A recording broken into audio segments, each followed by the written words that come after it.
Kasunod ng sunod-sunod na bagyo, namigay ng ayuda si Pangulong Bongbong Marcos sa mga magsasaka sa La Union. Inanunsyo rin ng Pangulo ang paglipat ng pondo sa mga programa ng DSWD na galing sa mga ipinatigil niyang flood control projects. Nakatutok si Ivan Mayrina. Kasabay ng pagbuo ng komisyon nag-iimbestiga sa mga anomalya sa flood control projects. Pinakansela rin ni Pangulong Bongbong Marcos ang lahat ng flood control projects para sa taong 2026. Sa matitipid na pondong 195 billion pesos ayon sa Pangulo, 36 billion ang ililipat sa DSWD.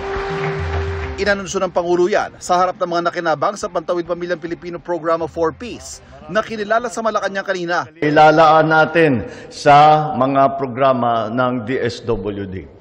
Kasama na rito yung tinatawag na assistance to individuals in crisis situations o ang pagkakilala ng karamihan ay yung AICS at saka yung Sustainable Livelihood Program.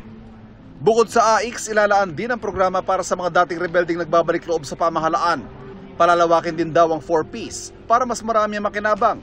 Kaugnay nito, pinag-aaralan ng pag-amyenda sa programa tulad ng pagtatanggal sa 7 taong limit na mapasailalim sa programa, ang pagsaklaw sa mga edad 0 hanggang 3 years old at pagsama sa sektor ng pabahay sa Advisory Council. Mas mabuti po at mas gugustuhin po ng pamahalaan na ang karamihan po sana na naging benepisyaryo ng 4Ps ay makagraduate dahil ibig sabihin po nun ay umaangat ang kanilang buhay.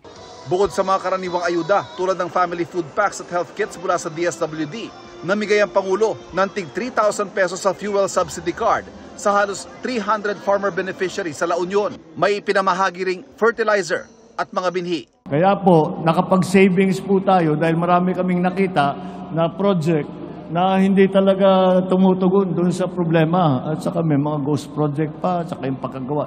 Kaya tinigil ko lahat yan para matiyak natin na tama naman ang paggamit ng pera ninyo. Dahil pera ninyo ito.